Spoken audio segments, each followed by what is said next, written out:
Hello again, everyone. Welcome back to the Fandom Zone podcast. I'm one of your co-hosts, Charles Skaggs, back in the Fandom Zone, ready to talk more The Boys Season 2 with my wonderful co-host and soon-to-be new uncle, DJ Nick. How you doing, Nick? Hey, Charles, yes, indeed. Call me the man from Uncle, I guess one could say. But yeah, no. Or the uncle from Man. There you go. There you go. Exactly. Yeah. And as you said, I'm very, very happy. I recently got the news that my sister, is pregnant with her first kid, so I'm very, very excited about that. And as well, it's a weird feeling. It's a weird feeling. Granted, it's not my child, but I kind of have that giddiness almost of, kind of parenthood, which is kind of fun.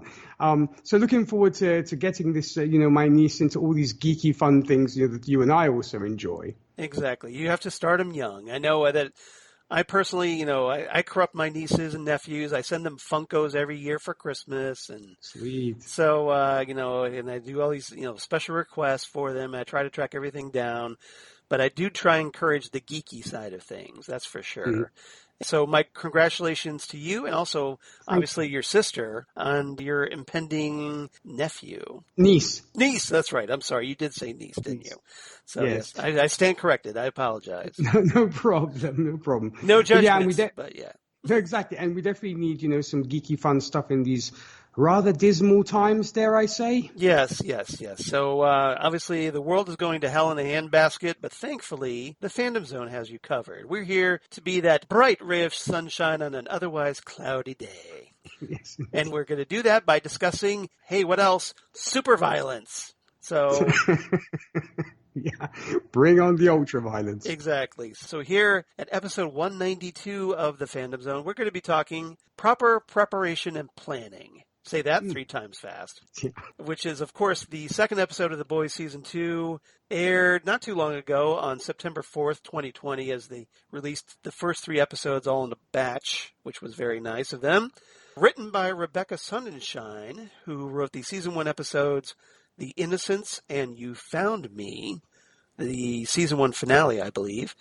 Yeah. And this one was directed by Liz Friedlander, who has never directed for The Boys before, but previously directed episodes of Jessica Jones, American Horror Story, and The Gifted. Wow. As well as a ton of music videos from, say, like the mid-90s to the mid-2000s for various artists, including, U2, R.E.M., and others. So I thought that was rather neat. Quite the impressive CV there. Yeah, pretty much. Yeah, if you look up Liz Friedlander on the Wikipedias, I think you'd be very impressed by her music video resume. A lot of very diverse music video resume, I might add.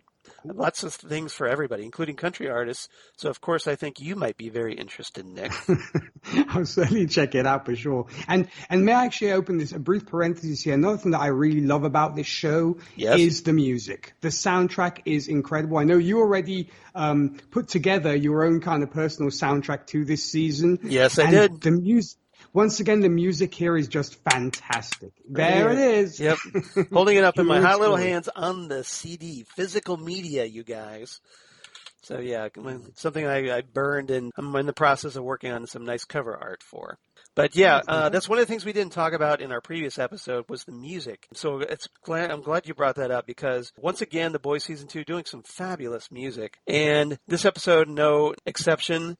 We get more Billy Joel in this episode, which is a very running theme in season 2 especially. They seem to really like him, yeah. We kind of got a little bit of a taste in season 1 as it was revealed that Huey is a bit of a Billy Joel fan. Yeah. And we actually get a little explanation for that later on in this season, which I won't spoil just yet. But Billy Joel songs are pretty prominent in this season, especially. This time we get like You're Only Human, this parentheses, Second Wind, close parentheses. And we also get great other songs like Psycho Killer by Talking Heads. Always a good one to hear. Iris by the Goo Goo Dolls, which is kind of like a nice little bit of 90s cheese that goes down so well from the City of Angels soundtrack. And a great, hilarious cover of Joe Cocker's You Are So Beautiful by none other than the Deep Skills, voiced by the wonderful Patton Oswalt. Yeah. In fact, I was like, is that Patton Oswalt? Because that voice seemed very familiar. It no is. surprise. It is Patton Oswalt. Agent Koenig from Agents of S.H.I.E.L.D. Yes, Yeah. and points to you, sir, for associating that with comic book TV reference. Excellent. Yeah, now, the Deeps, we got a lot of things to talk about in this episode. So after I do the trivia, I want to break it down into 4 topics. We may want to talk about the Deep just a little bit afterward if we have time. Sure. But I think there's some more important stuff going on that I think we should discuss, if that's okay with you. Agreed. Oh, yes, totally.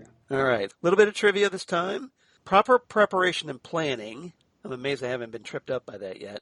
That title comes from The Boys comic book series, issues number 48 through 51, which was another 4-part story. This time, differences between the TV show and the comic. This version, the comic book version was kind of revealed the full story of why Butcher has a vendetta against superheroes, Supes. And it gets revealed with the story of the boys' first meeting with the Seven. So their first ever meeting. So if you're at all curious about that, I definitely recommend checking out 48 through 51 of the Boys comic book series. Also, during the storyline, they get to reveal more of Vaught's part in the events of 9/11. So, again, more kind of social commentary from Garth Ennis in this one, relating to 9/11, of course. So I just thought I'd mention that for anybody who might be interested in checking out the comics. And then one other thing that I thought was interesting was talking about the Deep. He kind of takes this hallucinogenic mushroom tea at one point during this episode, which of course triggers his little conversation with his own gills. And after he drinks the tea, he goes and listens to the song Iris by the Goo Goo Dolls, which is something we mentioned in the music. And that is, like I said, from the soundtrack to City of Angels, which of course stars Meg Ryan, who, hey, is the mother of none other than Jack Quaid, a.k.a. Huey Campbell. It's all connected. It's all connected. I'm sure that was a kind of a deliberate musical choice. Very clever, very clever. Yeah, so I just thought that was interesting. Nice little nod to Jack Quaid's relationship to his mom, Meg Ryan. So like I said, we have 4 topics. So topic number 1, let's talk about Butcher, Huey, and let's also talk about Grace Mallory. Because we get a little bit more of Grace Mallory and her connection to Butcher. And so I thought that was interesting to explore. Butcher, obviously he had shown up just at the very end of the previous episode. So now we kind of get the little full backstory, a little bit of, even though we don't get really, I think, all the events, we kind of get enough of an explanation about what happened between the events of the cliffhanger to season 1 and when he shows up at the boys' hideout at the end of last episode. So what were your thoughts on Butcher in this episode? There's a lot going on with him. Obviously, he's still reeling from being reunited with his wife, Becca, and finding out that she has a son that, hey, looks a lot like Homelander. And then all of a sudden he wakes up in the parking lot of this restaurant in Fort Wayne, Indiana. Yeah. So what did you make of Butcher in this episode? Well, as you said, there is a lot going on with this character. And, the one of the big things that I actually got from this was he almost seems concerned about losing power when it comes to the boys. Yes. Should we say his position as chief? he almost seems to constantly want to remind everybody that he's in charge. So it makes you wonder whether he either feels that he's either losing ground with them, and so he kind of has to hammer in the whole concept that he is the chief, and what he says goes. And he does this quite a bit, which almost could seem like it seems like the lady doth protest too much. So it's almost like he seems rather like he is not completely secure of his position right now, and he seems rather insecure about himself. Outside of that, so there's also, I think, that whole fact, like you said, of finding out that Becca is alive and well, and that she's got, of course, this child whom, like you said, apparently is Homelander's kid. Apparently, at this point, that's what we're told. Certainly looks like him, right? Yeah. Exactly. I mean, the likeness is definitely there. And, granted, we don't see what happened when he's actually placed there in front of the house, and because he just basically wakes up in the middle of the street, rushes into the restaurant and goes like, "Where the F am I?" But I just think that in his mind, that's what's playing, that scenario in his mind is what really went down when it came to Becca and Homelander, because he's been under the constant assumption that she was raped, and that he kind of, that Homelander almost did this to spite him. And now there's this whole thing of a child and stuff. And so he's maybe rethinking, was this consensual, or was Becca really raped? I wonder, because it kind of makes him wonder, I think. I think he's maybe questioning that. And also the fact that, maybe she never reached out to him and never tried to get in contact with him, which could also be playing on his mind too. And at the same time, he's herding these wild cats that are the boys and going, okay, guys, we have to do this, we have to do this, we have to do this. And also trying to get back into the good graces of Mallory as well, and the CIA and what have you, to, have their criminal records. Yeah, and criminal records sponged. Yeah, because you bring up a great point, because, they're still wanted fugitives. Yeah. And there's a great scene of that when Butcher enters the restaurant in Fort Wayne, and he's talking to like a waitress or someone, and there's a TV mounted in the corner on the wall, and it's talking about the boys being fugitives. And so the waitress does a double take, looks at the TV, looks at him, looks back at the TV, and Butcher is kind of forced to kind of hurry up and get out of there before the authorities are called. So he's got a lot on his plate, obviously. Emotionally, he's probably pretty compromised at this point because of reeling from, the whole thing with Becca and her son, and what that might mean, and how that may affect their relationship going forward. So he's going through this whole tumult of emotion, and consequently, he's just solely focused on getting back with Becca, and is pretty much at the point, I think, of willing to do anything to make that happen, no matter who it costs or what what ramifications there might be. He seems perfectly willing to pay the price. Now, the question is whether his teammates and the boys, especially Huey, are willing to pay that price as well. Yeah, which is where, we see they kind of butt heads towards the end. And, of course, we'll of course, get to the whole Kimiko and her brother situation as well, which was a big deal in this one, I want to save that for our fourth topic, yeah. Certainly, yeah. And yeah, he's prepared. He almost like nobody else kind of matters. It's all about me. I'm going to have to take, because it's all about Becca. It doesn't matter, you said, who cares who gets killed in the process. I'm going to sort of laser focus on this and on Becca and all this and everything that is within Becca's periphery. So I think that's what it's all about to him. And, we find him also scribbling, I think his memories, as it were, of what had happened in crayon on that piece of paper on the table mat, or whatever it was. It looked like a table mat. Placemat, yeah. And he's just penciling this in crayon. He's hurt. He's so desperate to try to remember everything that he can before he forgets it, and trying to write down all these details, even in crayon, which is all he has available. Because it's like a kid's thing at restaurants. That he's scribbling all this down and hoping that it'll help him find her later, because he doesn't know exactly where she is. All he's relying on is what he saw at this point. That's right. Yeah, as any potential clues to her location. Yeah, I mean, and also I thought it was interesting. He even put down the position of the sun and this kind of thing. I'm like, Okay, I guess that might help you. I don't know if that will help you as much, but okay. Yeah, well, maybe. Yeah, you never know. At least you know the Oh, position. because the sun hits the house at a certain angle, so I guess that's what he's. Well, I mean, he's desperate. He's obviously desperate at Yeah, this point. totally. Sure. Yeah, of course. So Butcher shows up basically meets up with Grace Mallory, Yeah. one of his mentors from an earlier incarnation of the boys, who works at the CIA, attending the funeral of Raynor, who Yeah. had her head exploded in previous episode. Yes, which we kind of mentioned in a throw-off moment last episode. Oh, yeah, by the way, shit's head exploded. Yeah, no big deal. Yeah, right? Nice little. I'm guessing that was closed casket. Just a hunch. Just a hunch. Yes, I think so too.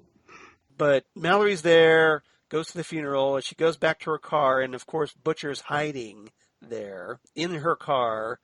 Talks about how, I guess there was some bad blood. She said she wouldn't see him again. And she's willing to turn him in for Madeline Stillwell's murder. She doesn't believe that he's innocent of that. But he tells her in a kind of a desperate move on his part, very risky move. He says, well, I know who killed Raynor, which he doesn't at this point.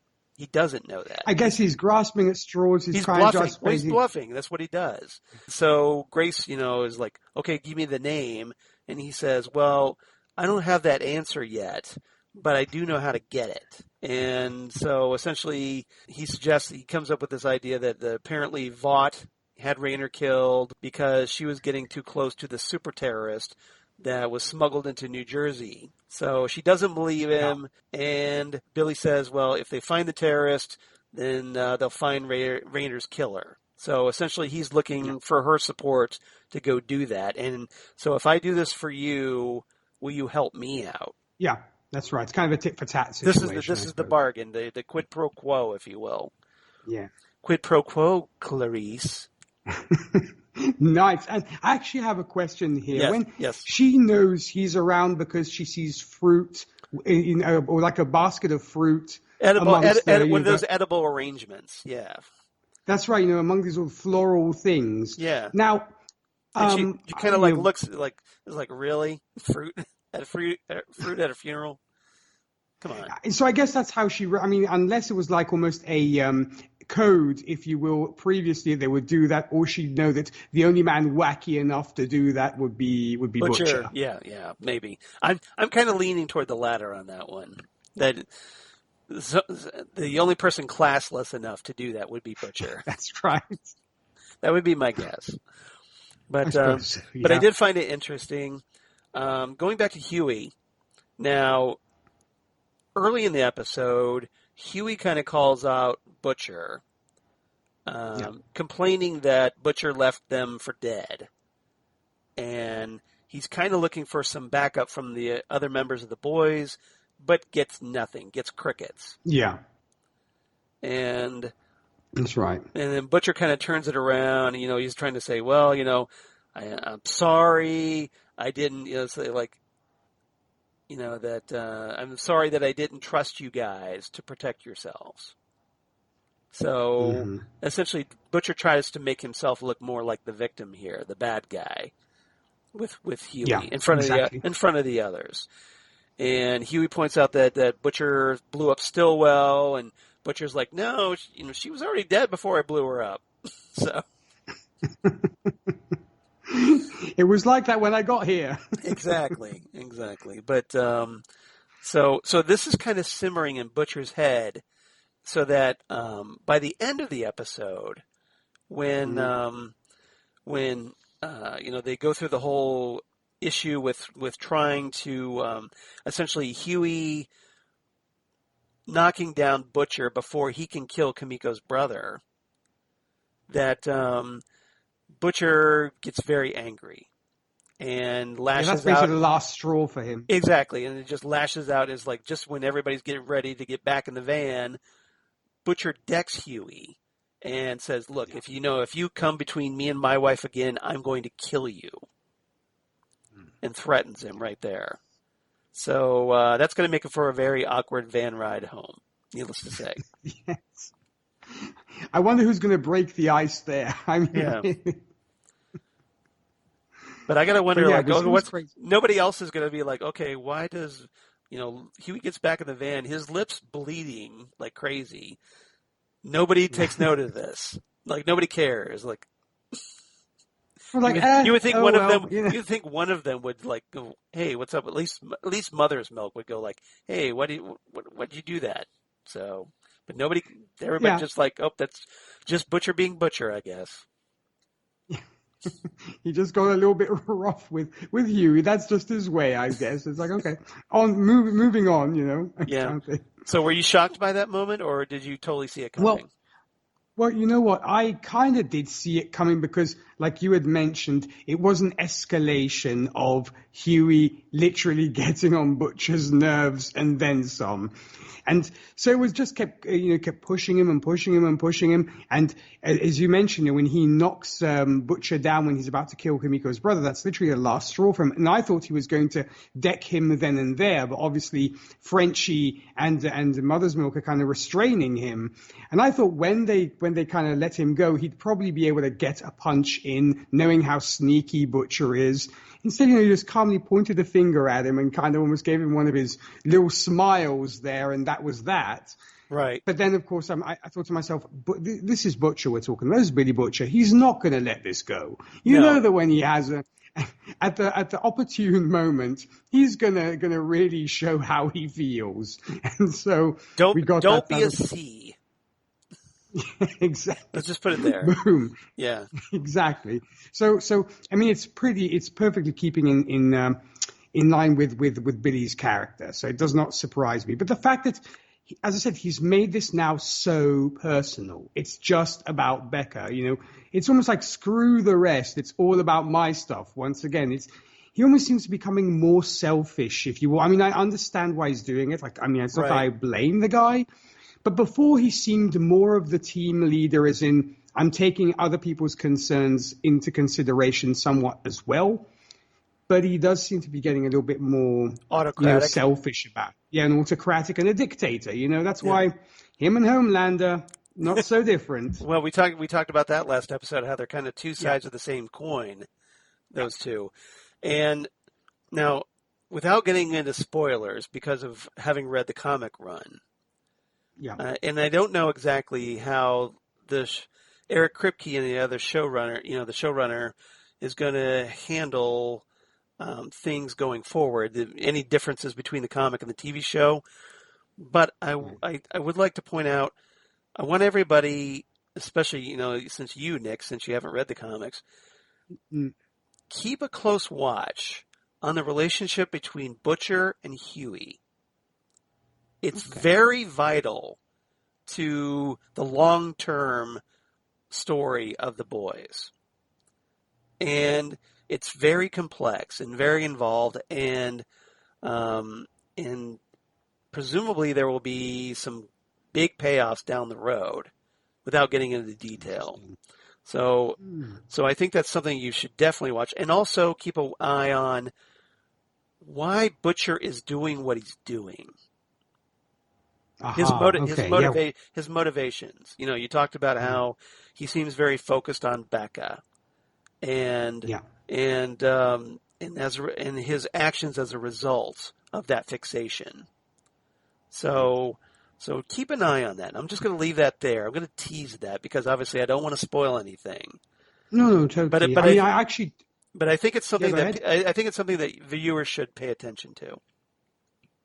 Well, you know what? I'm actually planning as almost a Christmas/Hanukkah present to myself of getting the trade paperback of The Boys. So at least I'll be able to catch up on my reading. So yeah, that's on my little, my birthday present to myself, to Nick from Nick, happy Hanukkah, happy Merry Christmas, Excellent. And so it's like, oh yeah, how thoughtful of me. Give the gift of Billy Butcher. And the boys. That's right. Yeah. The gift that keeps on giving. Exactly.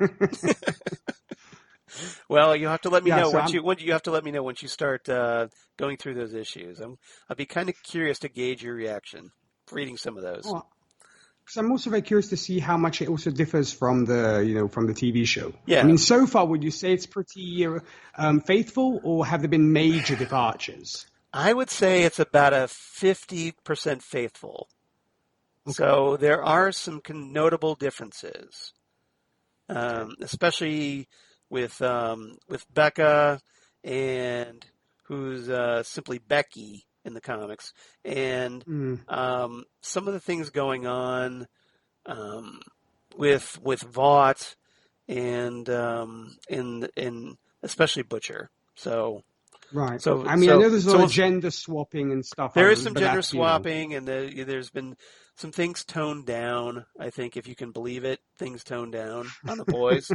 So, yeah, I'd say it's generally faithful, but there are some pretty glaring differences, and which is good in the sense that it's not adhering so closely to the book that it's going to be predictable. That's right. Yeah. There could be like an unexpected change down the road, kind of like with what The Walking Dead did, that from the comic book series, that you kind of had a general roadmap, but you didn't feel like it was just going plot point by plot point by plot point, and making it kind of predictable, and then all you would have to do is just read the comics to find out what happens. Yeah, I mean, as we also said in Doom Patrol, same deal. Yeah. Well, you mean Doom Patrol, you would say? There are, dear listeners, you can't see it, but Charles is sporting a fantastic T-shirt. Now, I want that T-shirt. That is a beautiful T-shirt, Charles. Really. Well, thank you. Yes, so Doom Patrol T-shirt. My brand new spiffy Doom Patrol T-shirt, ordered off of DC Universe's website before they go under. So I want to make sure I got my. Okay. So you might want to check that out and see if they ship to Italy. I will, because that's a gorgeous T-shirt. Yeah. Well, okay, but yeah. Sorry, I got in a little Doom Patrol digression there. So no, exactly. No, but aside from Charles's snazzy clothes, yeah, I should get a boys T-shirt, but I don't have one yet. All right. So anything else about Butcher, Huey, or Mallory before we move on? No, I think pretty much that's, we've covered the majority of the ground there. It's going to be interesting to see how Mallory plays into things, in the grander scheme of things as well, because we had a bit of an introduction to her, I believe in season 1, where her and Huey had actually met, and she said, I'm done with this, kind of almost a Lethal Weapon situation of I'm too old for this kind of stuff. So, she's not going to be the Danny Glover for too long, I don't think. I have that feeling as well, but yeah, so it's obviously a character definitely that's to keep an eye on too, because she does play quite the role for sure. Yeah, and even though she's a man in the comics, no surprise there, another gender switch, but I think she's going to be someone definitely important to the overall storyline, and definitely someone who's going to be playing an important role in the team of the boys, and also in Butcher, his path going forward as well. Yeah. So keep an eye on that. Yeah. All right. Topic number 2, since we kind of talked a little bit about Becca and Ryan, let's talk about Homelander and Butcher's wife, Becca, and also presumably their son, Ryan. Yes. So Homelander decides, well, hey, now's the time for me to do a little father-son bonding time. I'm going to play catch with my boy. I'm going to play catch with this boy, exactly. What great, wonderful fatherhood than that, right? Nothing wrong with that. Throwing the ball around with the old, with your son in the yard, and maybe throwing those balls into orbit occasionally. That's right. But who doesn't do that, right? So, what did you make of Homelander? Antony Starr is just, once again, he's very mesmerizing, compelling as a villain, and even when he's there with his son, he can come off as so menacing and threatening, especially to someone like Becca. So, what did you make of him? You know what? I mean, obviously, I don't want to try and give any, obviously, keeping it as spoiler-free as possible. But what I'm thinking is the tension is there all the time whenever Homelander is around. And especially with Ryan. I felt so sorry for Ryan, because you can tell he's clearly intimidated. He doesn't really know what to do. And the fact of, it almost seems like when they're playing catch, Homelander seems to be getting pretty irked almost about the fact that Ryan is not showing off any kind of powers that he might have, because obviously Homelander's under the assumption of he's my biological son. He'll obviously have inherited powers from his dad, so he's obviously going to be a soup just like me. And it almost seems like when he throws the ball and he fails to catch it, I think he's really holding back and making a method of holding back his irritation. Because you know that if had it been somebody else, he would have been all over them, probably flashing one of his little winning smiles and saying, I'm going to destroy you now, kind of thing. But that kind of situation. And yeah, you can tell he's inside, it's eating him inside, that he's not showing off his powers. And I think he also almost is living almost vicariously through his son, because when they have that talk on the bed, he's sitting on the bed and, wishing his kid goodnight, and he's saying to him, I never had parents and I never had this, and it was a lonely existence and all this kind of thing. It's going to creep a kid that age out. But also I wonder whether he feels I'm telling him the truth because nobody's telling this kid the truth and nobody's being truthful with him, or he's trying to win him over to his side. It's a complicated situation there, because he then confronts Becca, saying, when is somebody going to own up and tell this child that he's special or that he's got superpowers or things of this nature?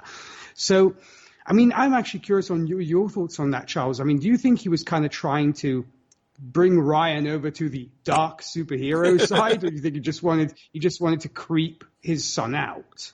The dark soup of the Force, yes. Yes, right. No, I agree. That was a very important scene. The way I took it personally, as I was watching that, I saw it as more Homelander is talking to Ryan and actually confiding in him. Because Ryan, his son, he feels probably his son is the only person he feels like he can open up to. I think Homelander, is very resentful of not having parents around as he was raised. That's probably why he has this Oedipal complex to the extreme when it comes to things like breast milk and whatnot. And he's still sniffing the milk. I wanted to throw up again there. I was like thinking of you in that moment. I was like, why, Charles? Why? Just little breast milk, no big deal. Little lactation. Nick can't even handle the word lactation. Interesting. It's just, no, because obviously then the whole little mini movie in my mind starts going. The reel starts going like, no. But no, anyways, you were saying when it came. Good breast milk, yes. No. No, seriously, getting back to the topic. If he didn't have parents. Yeah, exactly. He didn't have parents. So I really think he was actually trying to relate a little bit and try to make Ryan understand his background so that, one, yes, he wants to bring Ryan around to his side. He's obviously trying to drive a wedge between Ryan and his mother, Becca.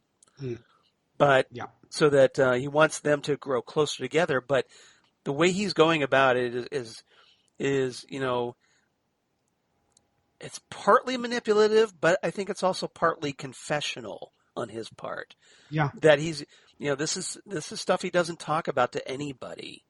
His true feelings, and with the Homelander, because of those repressed feelings, it's why I think Homelander is this ticking time bomb of rage, ready to go off at any possible second, given the circumstances. So he finally feels like he can open up to Ryan and talks about his own experiences and say, look, and as a result, he comes off as more sympathetic, likable, not just this big guy stomping around the house in a big superhero costume with a big patriotic flag cape.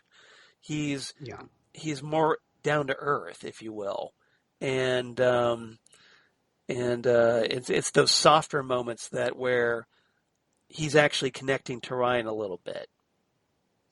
Also because, to pick up on that point, maybe, he confides in Ryan, one, because Ryan is a child and is the poster of innocence. Yes. He doesn't have any preconceived notions. He's not, he doesn't, he's still super candid, super innocent in that sense, because there's not, he doesn't really sort of have boundaries of, what's good, what's bad kind of thing. He's still very much a blank slate. And that's why maybe he feels he can unburden to him, but possibly also because Homelander feels everybody else is beneath him. And the only person that he could possibly relate to was, of course, Stillwell, who's no longer with us. Yes. But that was already a very much a tainted relationship as well. So he couldn't really completely unburdened with her as well. So I think it's because he has nobody else. And plus, he probably feels that biological connection. He's like, this is my kid, I want to do this.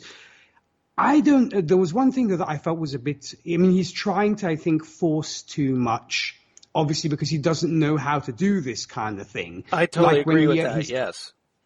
When he tells Ryan, I love you, and Ryan almost refuses to say it and feels almost awkward saying it back. And you wonder whether Ryan is just like, I don't really love this guy. I don't know how to respond. Or, it's just like he puts Ryan in a very difficult position, I think, in that. Because, like, you're supposed to say, I love you too, kind of thing. And it's like,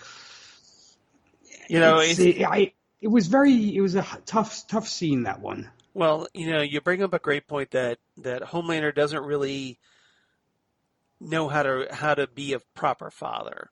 I think what's going on here is that Homelander sees a lot of himself in Ryan, he's this young boy who has superpowers, whether Ryan realizes this or not, and so he wants him to realize his potential, but he also sees, he's trying to give Ryan what he feels, I think he's missing, or he missed in life.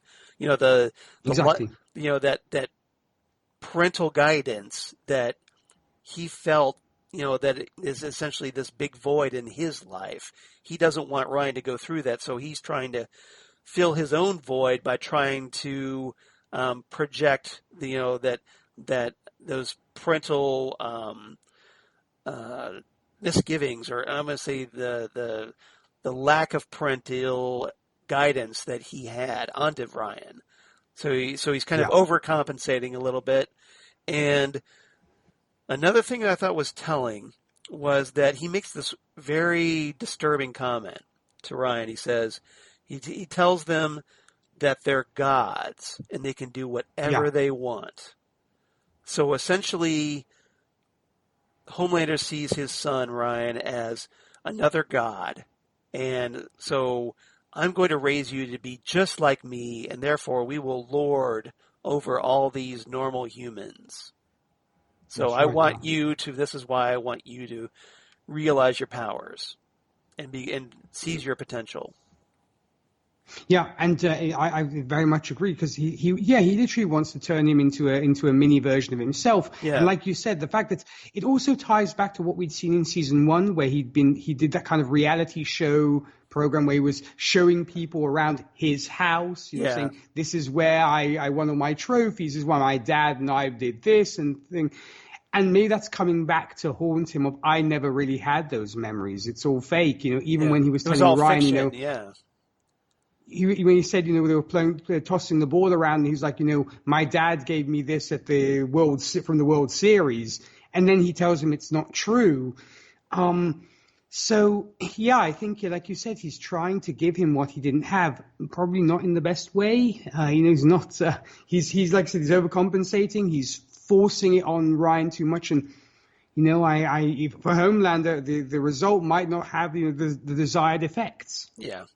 So obviously, this is something that bears watching as season 2 progresses. So that's right. Yeah. All right. Anything else about Homelander, Ryan, or Becca in this episode? Well, the only thing I wanted to say about Becca is she obviously wants to get away from Homelander as much as possible, as quickly as possible. But it seems that it's almost impossible to do so, because no matter what she tries, Homelander's always onto her. And you can really see just the desperation in her, and I mean I feel so bad for her, but at the same time I have to say she's a very gutsy woman. She definitely has chutzpah, as one could say, because standing up to the guy, she's not cowering in fear in front of him. She's kind of like standing her ground and kind of telling him, get the heck out of my house and all this kind of thing. But we can tell that at the same time she's terrified. She really wants to get out of there. And I can't blame her for being terrified. Well, she's very protective of Ryan. She cares about Ryan. She doesn't want Homelander anywhere near him. Yeah. But the problem is that as we find out in this episode, she's kind of made a very uncomfortable arrangement. And that's right. So that they're in this kind of gated area, almost like its own little prison, almost. And she has to try to escape this so that she can talk to this guy named Dr. Park in this episode. And she's wanting answers. She was promised that Homelander would never bother them. So I think that was part of the deal that she feels that Homelander's breaking. So essentially she goes to complain about that, hey, Homelander's here, get rid of him, leave us alone. And Dr. Park is like, look, we don't want to upset Homelander, so we're not going to do it. We're not going to do a damn thing. Exactly. Yeah, we're not going to just let that go. We're not going to open that Pandora's box, so to speak. So good luck. You're on your own. Have fun. Sorry about your luck. So Becca, she's just terrified because she's now in this predicament, partially of her own making. I think that she and Ryan are essentially at Homelander's mercy, and no one, as far as she knows, is coming to save them. Yeah, so, that's the thing. It just seems like such a hopeless situation. For her, and she's terrified and despairing at this point. All right, topic number 3. Let's move on. Let's talk about Starlight, and who kind of gets to hang with Stormfront in this episode. Yes. And let's talk about also how A-Train is back on the scene, much to Starlight's chagrin. Mm-hmm. So what did you make of Starlight and Stormfront hanging out, now that Stormfront is a member of the Seven? It was a very curious matchup, I will say this much. Granted, we hadn't gotten much of Stormfront in episode 1, so we still had to get to know her. Here we get to know her a little bit more, and we can see that she's just so sassy. There's no tomorrow, and she, will say exactly what's on her mind, and she doesn't care how colorful her language is. And even on public television, she's like, happily, spouting off whatever comes to mind. And I think no filter whatsoever. Yeah, she pretty much lives completely unfiltered and completely free, because she's like, I don't care. I can pretty much say what I want, and I'll do what I want. And obviously she's very much, I think, that anti-establishment, almost an anarchist, if you will, because to her it's like there are no rules. To her, I think she does want to focus on the real job, as she calls it, which should be saving the world and all this kind of thing. Otherwise, she really could not care less. And I think at first she gives, obviously, Starlight a very wide berth, because she says to her, this Barbie, a bimbo, kind of prancing around and like a Barbie. Vort's favorite, Vort's favorite daughter and all this kind of thing. But it seems like I think she gives Starlight quite the life lesson at a certain point when the whole Pippi Longstocking thing. I loved it, because I was actually a big fan of Pippi Longstocking growing up. I actually had. So why don't you just very quickly, because I've never read Pippi Longstocking. So really, can you very quickly kind of give us a gist of what the importance of that reference was? Well, it's curious. Well, I mean, I suppose because it's very well known to Europeans, because Pippi Longstocking is actually a Swedish character. It was created by a Swedish author. Kind of like Heidi, I'm guessing. That's right, yes. So basically imagine this, kid with, flaming red hair in like pigtails, and she lives alone in this house, and she was blessed with this incredible strength, and she just basically goes around, Stormfront puts her out as saying she doesn't, Pippi Longstocking doesn't care. It's not that she doesn't care. She's a child. And so she acts like a child. She's basically one of the little rascals if they had powers. That's basically how it is. So, okay, so and so like a super powered version of Spanky and Alfalfa in the game. That's right. Okay. Yeah, and she just befriends these two other kids, and they go on just fun adventures. And she tries to help people, but it has disastrous effects. Like, for example, somebody is in trouble. She lifts up a truck, for example, but she wasn't supposed to. But it's a very endearing series of books. And they actually had a short-running TV show, which I used to follow as well, which was kind of fun. So, yeah, that was okay. It was interesting they brought up Pippi Longstocking. Well, I appreciate the information because, like I said, I hadn't read Pippi Longstocking, hadn't seen any of the movies. So I was feeling a little out of it. I didn't really do my research on that one, so I'm glad you kind of shared that with us. No problem. I mean, especially since it's more European. Yeah, it's more of a European thing. Yeah, European kids are more familiar with Pippi Longstocking. Got it. Yeah, and I know there's been movies, and obviously they've aired over here, but I've never experienced those, so it's good to know. I feel a little bit more cosmopolitan today. That's good. All right. So you felt that it was kind of more like a very interesting, apt reference, or do you think it was a little out of place? I mean, I thought it was a fun reference because, I can see why Stormfront made the example of Pippi Longstocking because of the fact of being so carefree. And I think that's what Stormfront really is. She's carefree in an adult way, as in she really, like I said, she doesn't care. And I thought it was interesting at first her costume combination. It did remind me a little bit of a stormtrooper from the SS because of the kind of black and red, though instead of obviously the swastika, she's got the American flag. So it was like interesting kind of combination there of costume wise. So obviously immediately I thought of the SS, but that's I kind of have to. Kind of a blitzkrieg motif, if you will. That whole lightning storm, that kind of reference. Stormfront, yep. Because blitz means the lightning, so essentially a blitzkrieg is a lightning strike in English. That's right. So and in fact, I know some German. I took German in high school, so I know a little bit.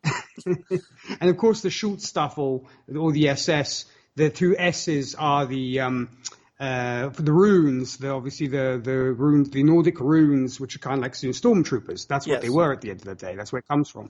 Right. But interesting conversation. I think that, though after their thing, I think Stormfront is maybe starting to warm up to Starlight a little bit, and I think Starlight is taking a few leaves from Stormfront's book.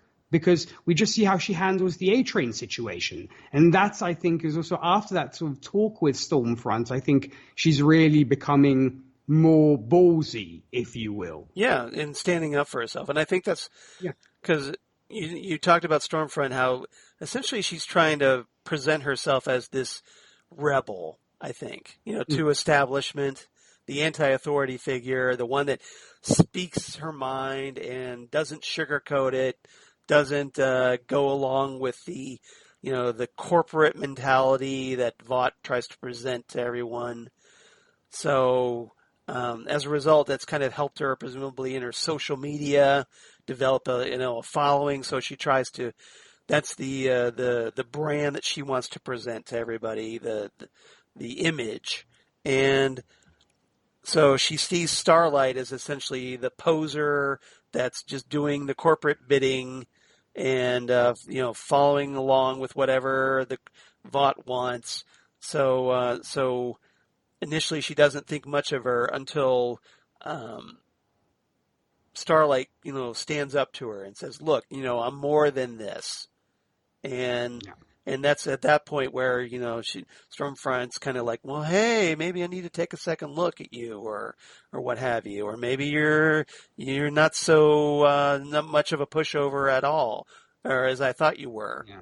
So and you bring up another great point that I think after that conversation that Starlight kind of used that in her dealings with A-Train, who just shows up as they're giving this series of interviews, and you notice it was kind of like a nice little commentary on how women are compared to men by interviewers, talking about well, do you think female heroes make better heroes than men?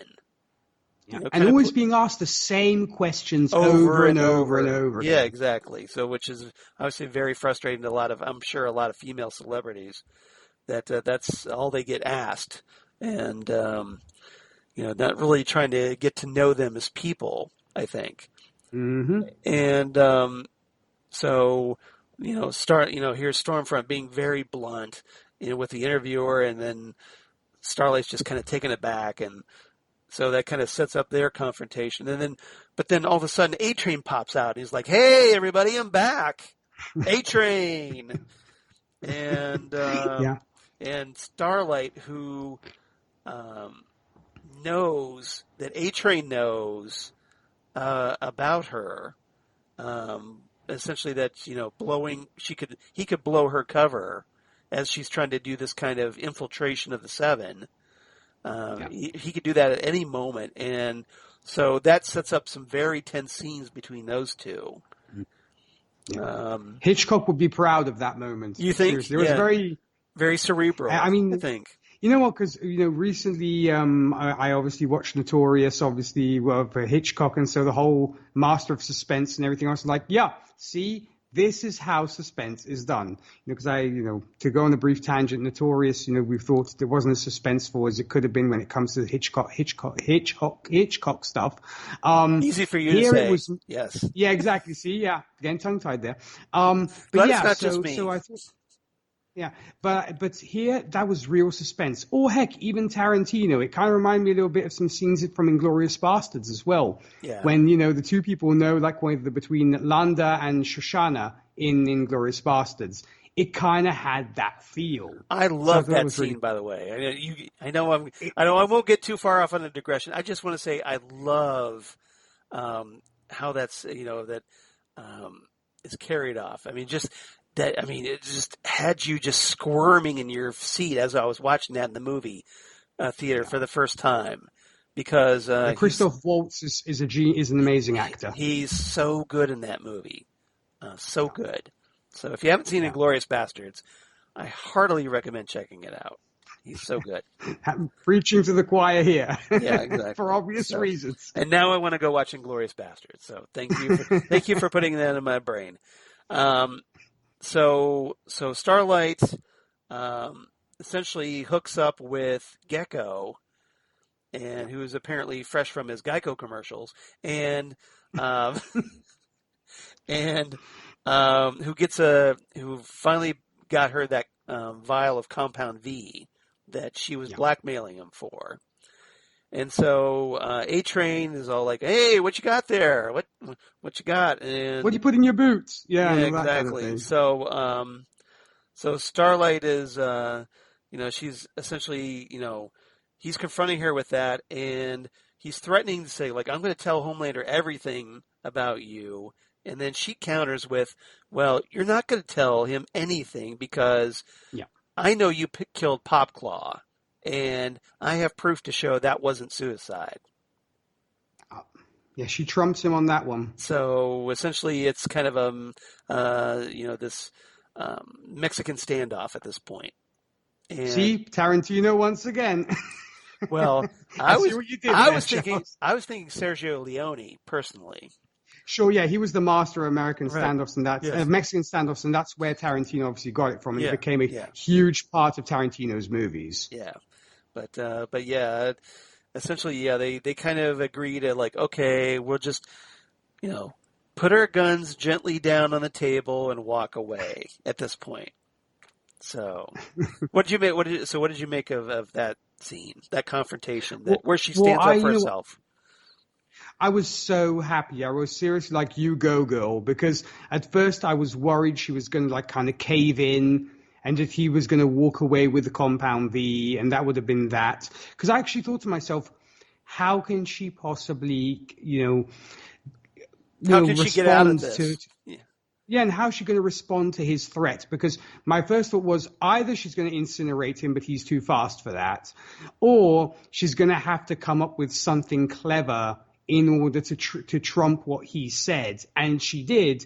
And I was so impressed. And I was so happy. And the fact that she then casually walks up to him, takes the vial back, and he leaves. This kind of almost with his tail between his legs. So I thought I was very proud of our girl right there. I was definitely very, very happy. Yeah, it was essentially resulted in a stalemate where they both know something about the other, but they're not really in a position to do anything about it just yet. So it's kind of like a to be continued. Yeah, exactly.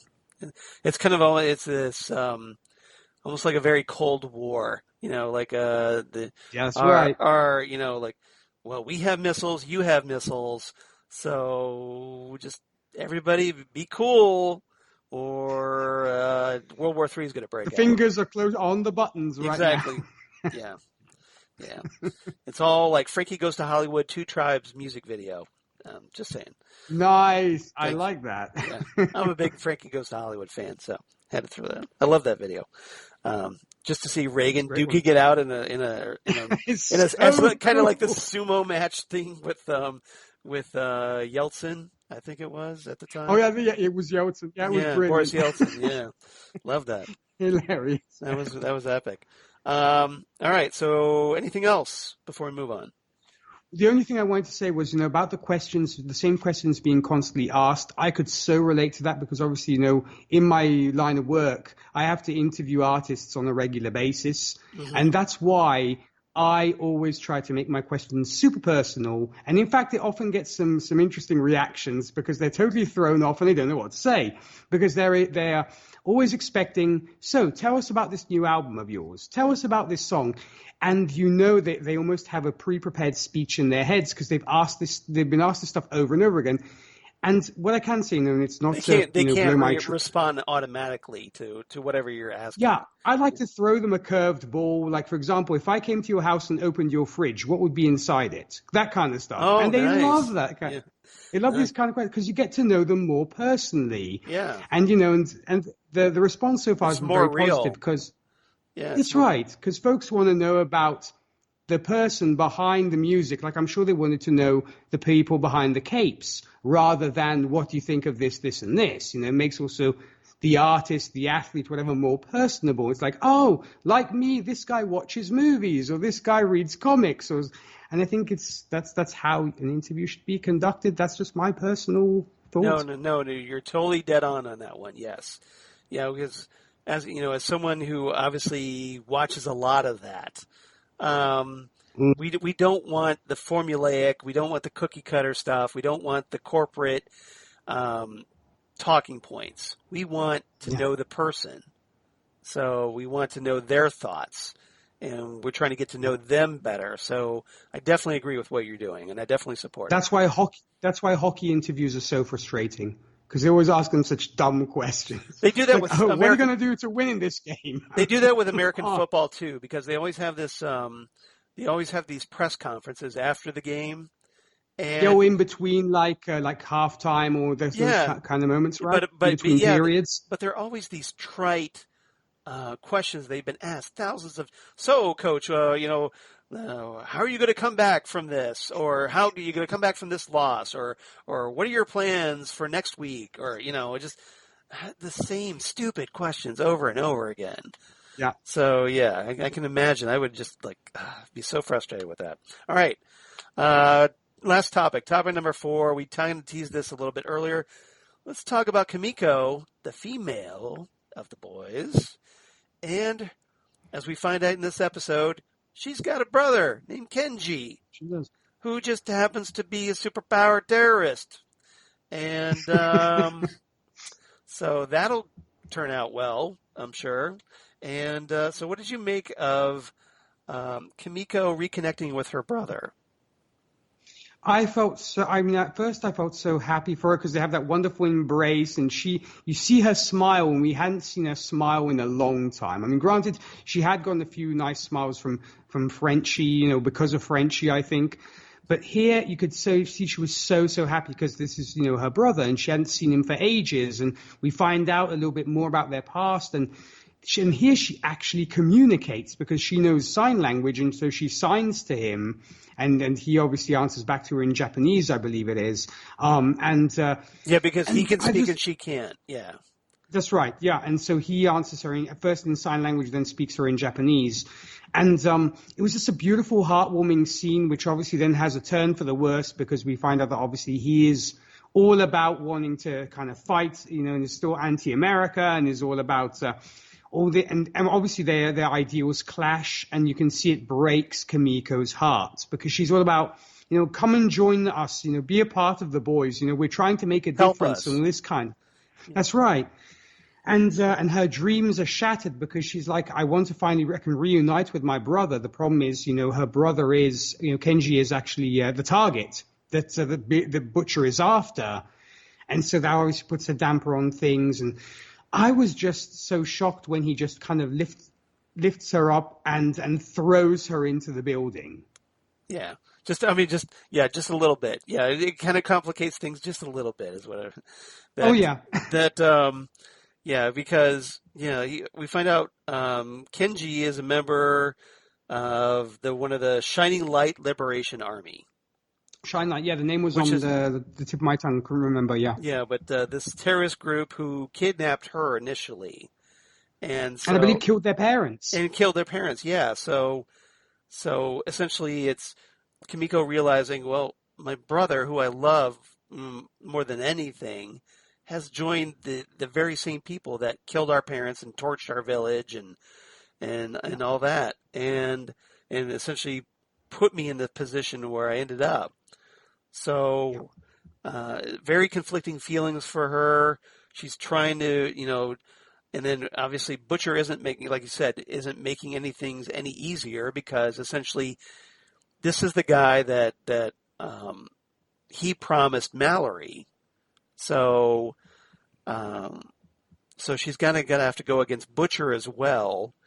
And there's this fight that breaks out in a costume shop, which I thought was a very interesting place to have a fight on a superhero TV show, right? TV drama. The only time I'd seen something like that might have been, in Batman 66. Probably in a show like that, it might have worked. Yeah, exactly. You almost expected the zap, pow, bam, biff. Or someone doing the Batusis at one point. Yeah, Batusi. Very points for Nick for referencing the Batusi. So essentially, she escapes with her brother and a little bit, and she sits him down for a little heart-to-heart and talks about, what happened to her, says, they made her a monster, and her brother talks about, well, they did the same to me that they did to you. So essentially, he's obviously she has powers, he's got powers. So what happens, of course, a fight breaks out.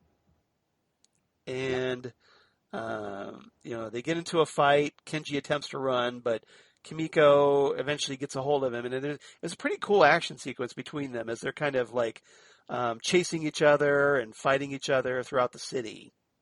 And he's throwing her all over the place. I mean, when he throws her into that building, was that building, just uninhabited? I mean, was it like an abandoned building? Well, no, it wasn't, as we find out, because, as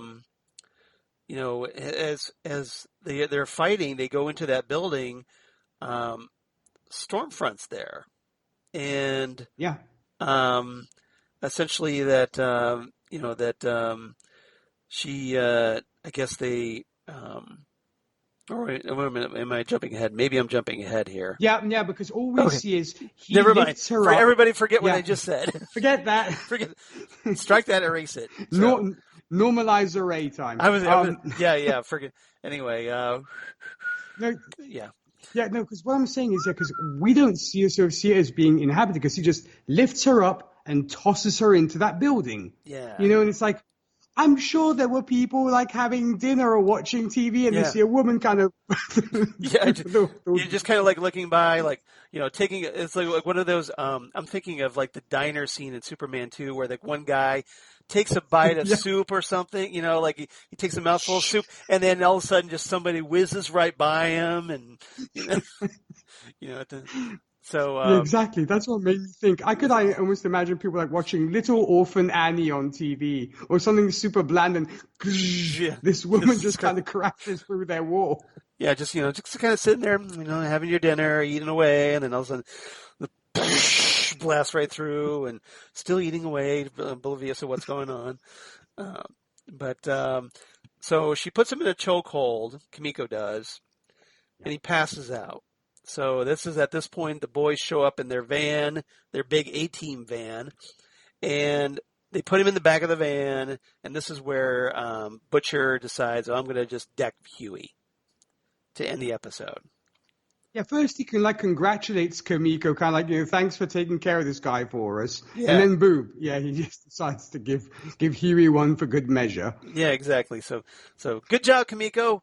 Huey, pow, right in the kisser. So that's right. And Huey's just like, what the hell, man? So yeah. No, and I like that I believe it's Mother's Milk from the van. It's like, Huey, are you coming or not? The guy's like face down on the ground. I know. He's trying to remember where he is because he got cold cocked, and he's just lying there with blood coming out of his mouth, just like, yeah, I'll be there in a minute. So. That was great. Yeah, just don't drive off without me. I was waiting for them to drive off without him personally, but. That's what I always thought. I thought suddenly they're going to hear the motor revving up and they're gone. Yeah, you'd be like, what? Where would everybody go? Don't leave me. All right. Anything else about this episode that we overlooked? I mean, all in all, it was a great episode. Granted, I think, I was the first episode had such a rush for me because obviously it was so sort of action-packed, if you will. This one, I think it was more a lot of exposition, obviously, and giving us a little bit more of the deep dive into the characters, especially Homelander. And also, we got a little bit of a sweet moment between Maeve and her ex-girlfriend as well, which was an important one as well, because we know that whole thing that Maeve reveals to her ex-girlfriend in hospital. Yeah, she had like her appendix or something that she had to be operated on, so Maeve goes to visit her. Yeah. And she kind of tells her, if Homelander ever finds out, you're going to be, your ass is grass, literally. So he's like supremely jealous. So yeah. And then she's like, you're telling me this now, kind of thing. Yeah. Well, you wanted me to be honest, so yeah. Be careful what you wish for. So we did have kind of a tender moment when it came to Maeve, and I think it shows that she's turning a corner when it comes to her allegiance with the Seven and everything else, because here she's like thinking about all the terrible things that Homelander has done, and she's still reeling from that terrible plane situation that we'd seen in season 1. So yeah, I think this will obviously bode for a lot when it comes to the character of Maeve and the decisions she will make down the line. Yeah, obviously we've watched season 2, so we know how it plays out, but so obviously it's something to watch. We'll just leave that there. All right. Yeah. All right. Favorite quotes. Do you have any favorite quotes you want to share? The one that stuck in my head the most was the one at Stormfront when she said, there's the big difference between people don't know the difference between being nice and being good. Mm-hmm. And I thought that is so true. I mean, I actually know people who still don't know that difference between being nice and being good. That was one of the most poignant quotes to me. And then, of course, the whole Pippi Longstocking story, which obviously I'm not going to quote now because we'd be here all day. But that was probably one of my favorite moments in that episode. Charles, what about you? Yeah, I actually had that Pippi Longstocking quote if you're interested, but if you want to, go ahead. No, it's all right. Yeah, I'll just do a quick couple ones. Stormfront obviously gets a lot of the best lines in this episode.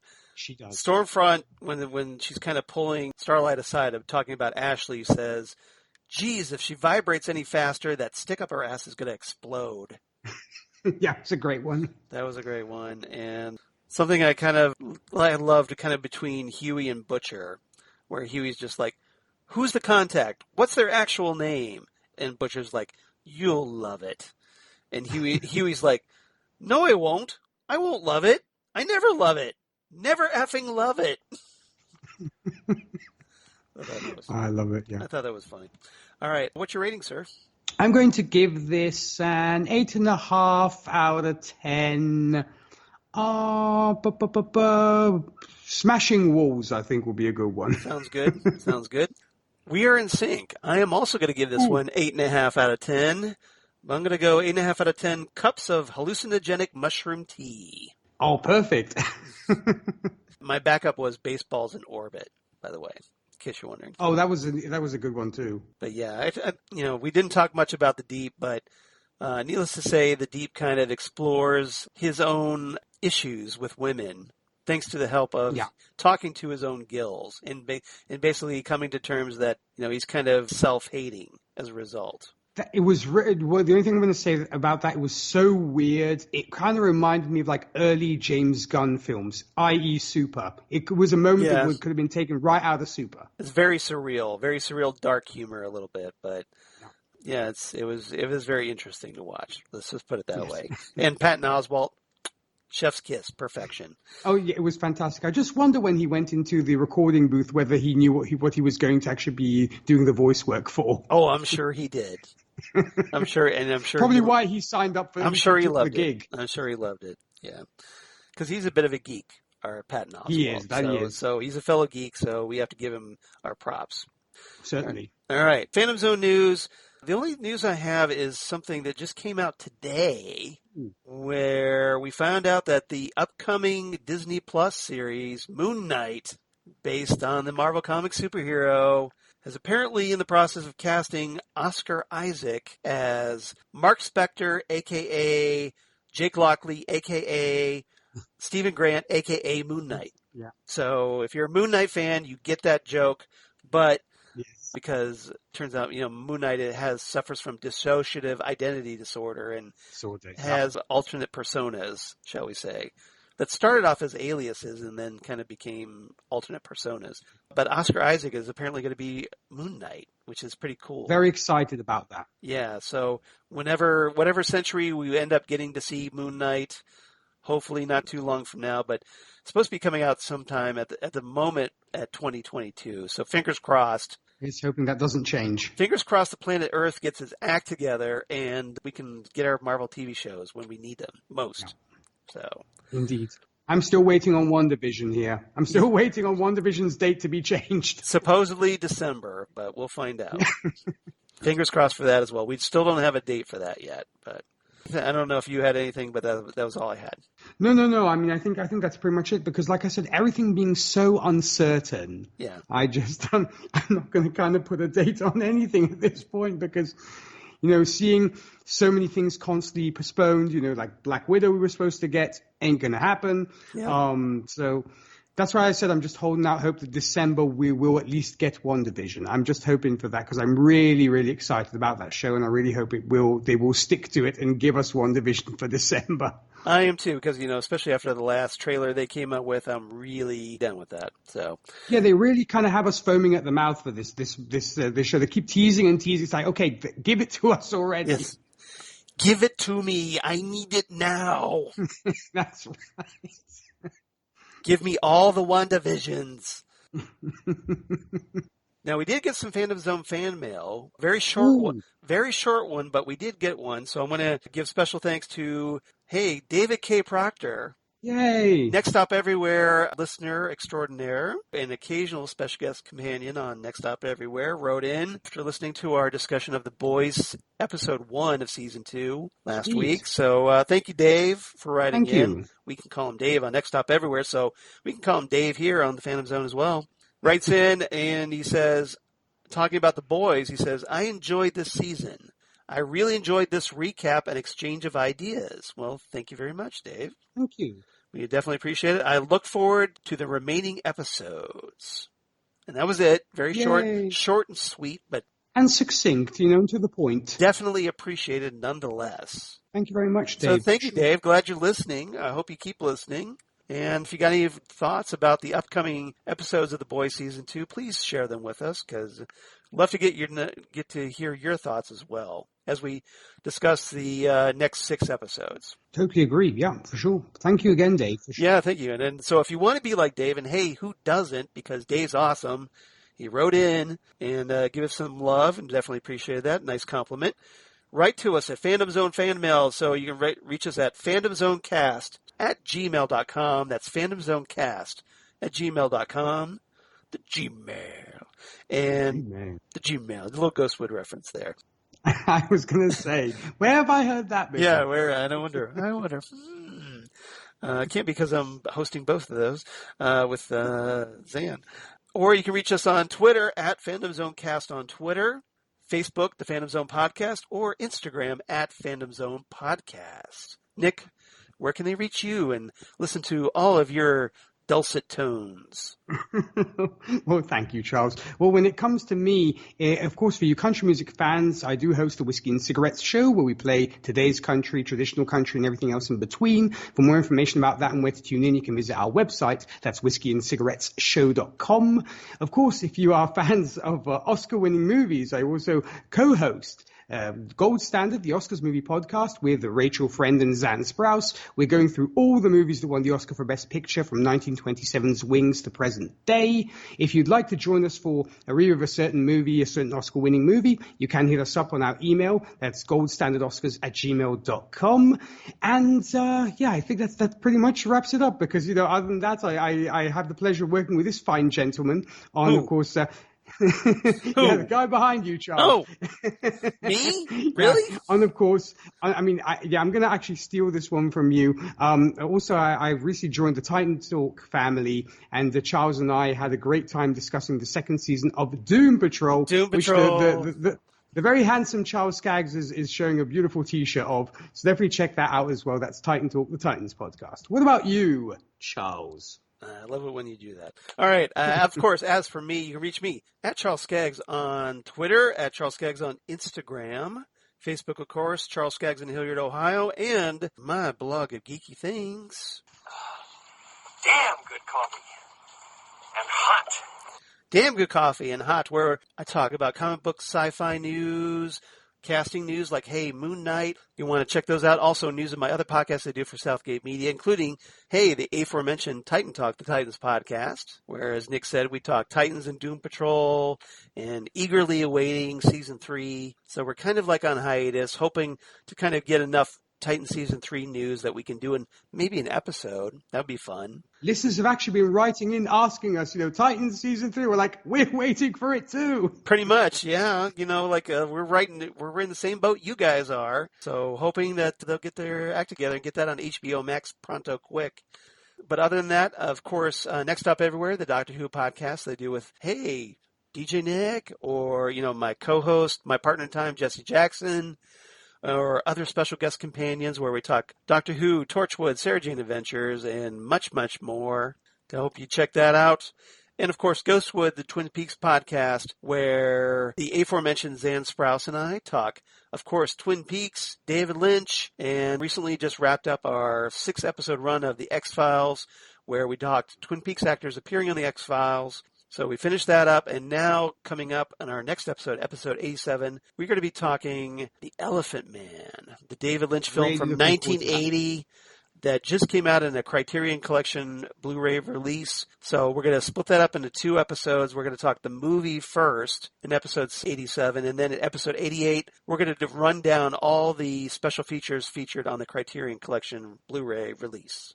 So hope everybody checks that out. It's an amazing film. We've got the late Sir John Hurt, a.k.a. the War Doctor from Doctor Who, Sir Anthony Hopkins, yes, Hannibal the Cannibal Lecter, and Sir John Gielgud, a lot of sirs in this one, Anne Bancroft, and a bunch of other people. So pretty amazing film, and hope everybody checks that out. Certainly, yeah. It's a great movie. I'm surprised it was never even nominated for any kind of Academy Awards or anything like that, Charles, because it's a really excellent film. Right. I mean, like I said, an excellent cast as well. And it was only David Lynch's second feature film, interestingly enough. So I think it's going to be a very interesting discussion. Hope everybody digs that. Next time on the Fandom Zone, episode 193, as we talk Over the Hill with the Swords of 1,000 Men. It's a great title, right? Take that, Titans and Doom Patrol, with your simple one word. Robin. Robin. Dick Grayson. Yeah. That's how you do an episode title. So, Over the Hill with the Swords of 1,000 Men, the 3rd episode of The Boys Season 2, where things are going to be taking a very interesting turn. And as I talked about, we're going to get a little bit more with Kimiko and her brother Kenji, and Stormfront does something horrible, which is not the first time that she does something horrible, or maybe it is the first time she does something horrible, but it certainly won't be the last. Nick, any final thoughts? Well, I'm really looking forward to discussing episode 3 because, like you said, we definitely turned quite the corner in this season with that episode. It's a very pivotal episode, so very much looking forward to that. And Charles, as always, it's such a joy, talking this, the boys with you and spending time with you and just talking, geeky things. So, I once again cannot thank you enough for, inviting me, to do this with you. So I greatly appreciate that. We lost Jesse, but thankfully Nick was there and more than happy because, hey, Nick is enjoying it, I'm enjoying this, and hopefully you guys out there are enjoying it as well. Yeah. So come on back, episode 193, Over the Hill with the Swords of 1,000 Men. It's going to be a lot of fun, and we'll see you next time right here, the Phantom Zone Podcast. Goodbye, everybody. Ciao.